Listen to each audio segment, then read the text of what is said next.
ॐ अज्ञानतिमिरन्धस्य ज्ञानञ्जनशलाकया चक्षुरुन्मिलितं येन तस्मै श्रीगुरुवे नमः। श्रीचैतन्यमनोभीष्टं स्थापितं येन भूतले स्वयं रूपः कदा मह्यं ददाति स्वपदान्तिकम्। श्रीकृष्ण चैतन्य प्रभु नित्यानंद श्री अद्वैत गदाधर श्रीवासदि गौर भक्त वृंद। हरे कृष्ण कृष्ण कृष्ण हरे हरे, हरे राम राम राम हरे हरे। मुझे एक प्रश्न आया था,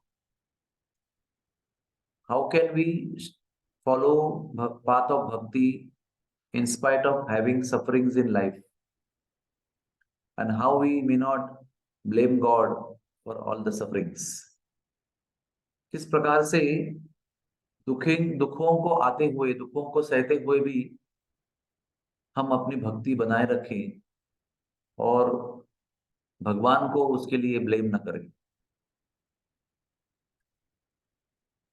इसका उत्तर है नॉलेज, ज्ञान। जब कोर्ट में कुछ केस चलती है तो उसमें प्रूफ लगता है कि आप ये कह रहे हैं, उसको सत्य साबित करने के लिए आपको सबूत देना पड़ता है। सबूत के बिना कोर्ट कुछ भी घटना को सत्य के रूप में स्वीकार नहीं करता है। तो वो जो सबूत है उसको कहते हैं नॉलेज। वो कोर्ट उस ज्ञान को चाहता है जिस पर वो अपना निर्णय कर सके। इसी प्रकार से हमारे जीवन में कष्ट और पीड़ा, यातना, वेदना क्यों हो रही है? आसान तरीका है, भगवान आपके वजह से हो रहा है, क्योंकि आप सब नियंत्रक हो। You control everything. हर पत्ता पत्ता आपके इशारे पे चलता है, तो ये भी घटना आपके इशारे पे होती है। लेकिन इसका मूल कारण हम स्वयं हैं। सभी दुखों का और सभी यातनाओं की जड़ जो है वो हमारी इच्छा है, जो इच्छा भगवान को छोड़कर हमें भोग लेने के लिए प्रवृत्त करती है। हमारी इच्छा क्या है? भगवान को छोड़कर इस विश्व के विषयों को हम भोगें। भगवान बीच में लाने की जरूरत नहीं। हम अपने इंद्रियों को अपनी इच्छा के अनुसार भोग दें। ये हमारा रूट कॉज है, जड़ कारण हमारे दुखों का। क्योंकि जब भगवान को छोड़कर हम कोई कार्य करते हैं तो वो कर्म बनता है उसका, और कर्म बनने से उसका फल बनता है, और फल बनने से उसको दुख या सुख प्राप्त होता है। और भौतिक दुनिया में अधिकतर हमारे कर्मों का फल कम सुख और ज्यादा दुख के रूप में प्रकट होता है।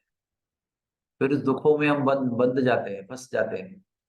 फिर और कार्य करते हैं, फिर और कर्म होते हैं, फिर और दुख हो जाते हैं। इसलिए अगर हमें ये पता चलता है कि इस पीड़ा का, इस यातना का कारण भगवान नहीं है, इस पीड़ा और यातना दुख का कारण मैं स्वयं हूं, मेरे कर्म हैं जो मैंने भगवान को भुलाकर भगवान की विस्मृति में मैंने किए हैं। जब किसी भी घटना के पीछे का मूल कारण, सत्य कारण पता चलता है तो अच्छा रहता है। क्योंकि सत्य से अवगत होने से स्थितियों को झेलने की, सहन करने की शक्ति प्राप्त होती है। जब हमें सत्य प्राप्त होता है कि इसकी वजह ये है, फिर हम अकारण किसी अन्य वस्तु को ब्लेम नहीं करते बैठेंगे, कोसते नहीं रहेंगे। और फिर इन सबके साथ होते हुए भी, अनुभव करते हुए भी जीवन में भक्ति कैसे करनी है? एक ही कारण के लिए करनी है कि मैंने गलती की, उसके वजह से भगवान को छोड़ दिया। भगवान को छोड़कर मैंने इस विश्व में जन्म लिया, यहाँ पर आकर स्वतंत्र रूप से भोग लेने का प्रयास किया, उसके वजह से मैं दुखी हूं।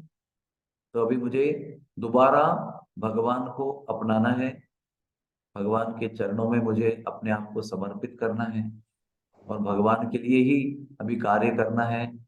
तब मैं मेरे कर्मों के फल के बंधन से मुक्त हो जाऊंगा और फिर पुनः भगवान के संबंध के कारण आनंद की प्राप्ति करूंगा।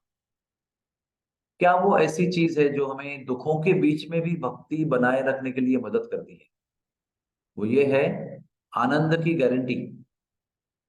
भगवान के संबंध में जो भी कार्य करते हैं उसको भक्ति कहते हैं। तो भक्ति करने से आनंद की गारंटी मिलती है और आनंद का अनुभव उस व्यक्ति को होता है। यहां तक कि ऐसा नहीं कि हम समर्पित होंगे 100%, उसके बाद में आनंद मिलेगा तब तक इंतजार करो, ऐसा भी नहीं है। जिस क्षण हमने भगवान से संपर्क किया, दर्शन किया, उनका प्रसाद लिया, उनका नाम लिया, उनकी सेवा की, उनके धाम में गए, उनकी कथा सुनी, तो उसी क्षण उस कालावधि में भी हमें आनंद का अनुभव होता है। और हम जानते हैं कि इन सभी दुखों को होते हुए भी अगर भगवान से संपर्क बना रहेगा तो आनंद की जीवन में कभी नहीं होगी, भले दुख साइड बाय साइड चलते रहेंगे।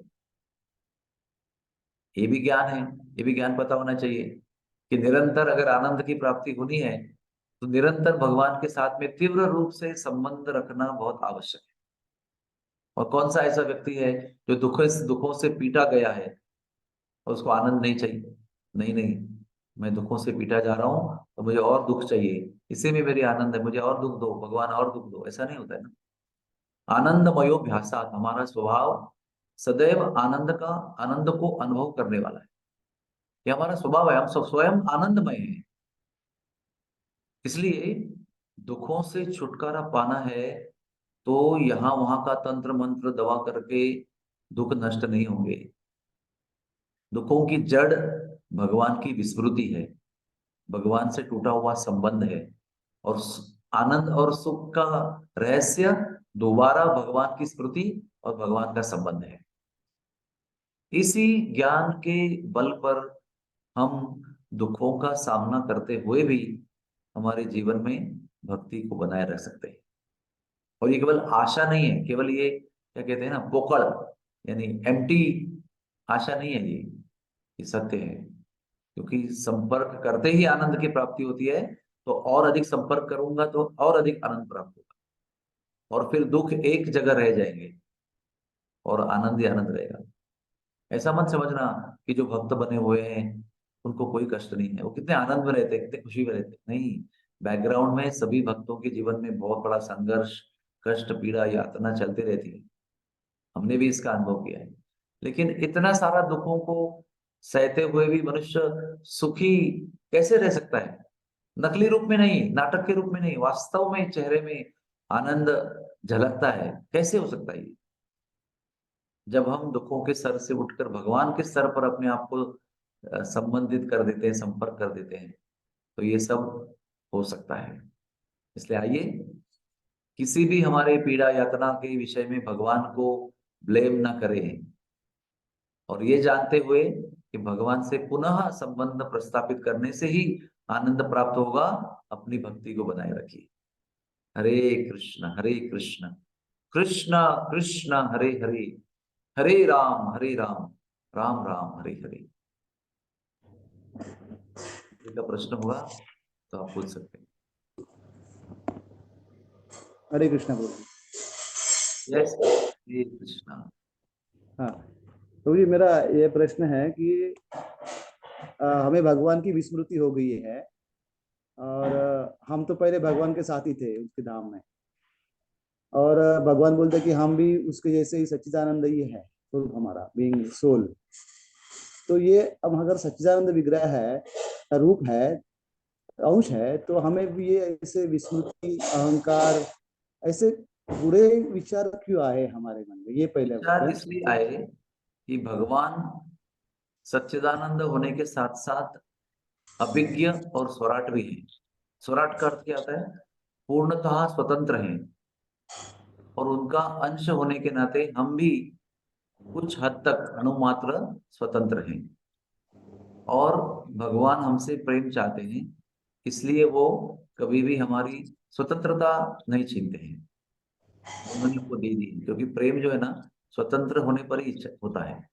प्रेम जबरदस्ती प्रोग्रामिंग करके नहीं होता है। चलो अभी इससे प्रेम करो, चलो अभी इसको प्रेम करो, ऐसा नहीं होता है। प्रेम हृदय से होता है, उसके लिए स्वतंत्रता आवश्यकता है। हमने अपनी स्वतंत्रता का दुरुपयोग किया है। हमने सोचा है कि अभी कितनी देर भगवान को ही भगवान माने, कुछ देर हम भगवान बने, स्वतंत्र जीवन जिए। ये क्या है बार बार भगवान भगवान भगवान।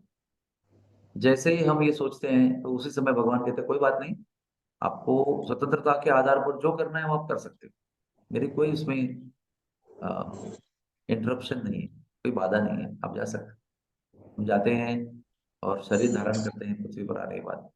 ये पृथ्वी पर या किसी भी भौतिक जगत में शरीर धारण करने से तुरंत ही अहंकार उत्पन्न होता है, मैं हूं। और फिर मैं का जब भी भाव निर्माण होता है, तुरंत भोग लेने की इच्छा होती है। फिर हम कर्म करते हैं और फिर हम फंस जाते हैं, फिर दुखी हो जाते हैं। जब तक ये हम नहीं समझते हैं कि स्वतंत्रता का सही उपयोग भगवान की सेवा है, भगवान के साथ जुड़े रहना है। परम स्वार्थ एक ही वस्तु में है, भगवान की सेवा में परम स्वार्थ साध्य होता है। इसलिए हम हमेशा कहते हैं कि परमार्थ ये सर्वोच्च स्वार्थ है। लेकिन हम भगवान को छोड़कर स्वार्थी बनना चाहते हैं तो दुखी हो जाते हैं। भगवान को जुड़कर अगर हम अपने स्वार्थ को अपनाने का प्रयास करेंगे तो परमार्थ तो होगा ही और स्वार्थ भी सिद्ध हो जाएगा। इसलिए भगवान के धाम से यहाँ आने के लिए भगवान को ब्लेम मत करो, उसका कारण भी हम ही है, उसका कारण भगवान नहीं है। अरे भगवान तो तड़प रहे हैं, कब आप लौट के आएंगे। यद गत्वा न निवर्तन्ते तद धामम परमम मम। बार बार पुकार रहे बेटा आ जाओ, मैं आता हूँ लीला करता हूँ, आप आ जाओ। भक्तों को भेजते हैं आ जाओ, ग्रंथों को भेजते हैं, उपदेश को भेजते हैं आ जाओ। जो बार बार आपको आ जाओ के लिए प्रयास कर रहे हैं अपने कार्यों से, कैसे हम कह सकते हैं कि उनकी वजह से नीचे आए? नहीं, उनकी वजह से नीचे नहीं आए, हमारी ही स्वतंत्रता का दुरुपयोग करके हम नीचे आए। हरे कृष्णा। हाँ प्रभु जी, लेकिन हम चित्त और ब्लिसफुल है ना तो थे, तो फिर भी ऐसे विचार क्यों आए, बुरे विचार?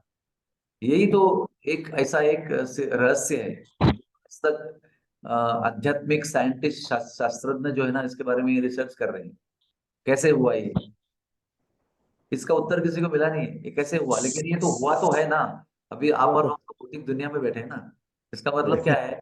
इसका मतलब हुआ ऐसा है। है कि हम बड़े ही बोट में से बीच समुद्र में पानी में गिर गए। समझ में आया? बड़े बोट में हम लोग हैं, बीच समुद्र में हैं, और हम वहां से पानी में गिर गए। और अभी हम चर्चा कर रहे हैं कि गिरे कैसे, गिरे कैसे। और लोग बता रहे हैं भैया पहले बोट पे आ जाओ, फिर चर्चा करेंगे गिरे कैसे। तो वो बोलता है कि नहीं पहले बताओ गिरा कैसे, फिर मैं आने का प्रयास करूंगा। तो अभी ये प्रश्न रिलेवेंट नहीं है कि हम गिरे कैसे। ये इंपॉर्टेंट है वापस कैसे जाए, वहां पहुंच जाए एक बार, फिर वहां चर्चा करेंगे गिरे कैसे, दोबारा कैसे नहीं गिरना है। क्योंकि ये प्रश्न का उत्तर नहीं मिलेगा आपको गिरा कैसे। और प्रभु जी, अभी आपने बताया यद यद गत्वा न निवर्तन्ते तद्धाम परमम मम, ऐसा भगवान बोला हाँ है। तो अभी हम वापस जाएंगे तो वापस पर हाँ, आएंगे डोंट भाई? वरी। आप एक बार यहाँ पर आकर यहाँ की मजा चख के, यहाँ का मार पीट खा के दोबारा प्रयास करके वहां पहुंच जाएंगे तो भगवान कहते हैं यद गत्वा न निवर्तन्ते। वहां पर एक बार आप पहुंच गए दोबारा, मैं देखूंगा कि आप दोबारा नहीं आएंगे नीचे, ये उनकी गारंटी है। कितने दयालु भगवान देखो। हमने उनको छोड़ा, हमने यहाँ पर आकर मस्ती किया, फिर वापस जा रहे हैं, वो बोल रहे डोंट वरी मैं आपको संभाल लूंगा। इतने दयालु भगवान है, क्यों छोड़ दें उसको? पकड़ो उसको, पकड़ के रखो। अब हो पीछो लियो तिहारो, अभी उनका पीछा करो, बाकी सब छोड़ दो, माया का पीछा करना छोड़ दो। हरे कृष्णा। धन्यवाद बहुत बहुत, thank you very much, Hari बोल।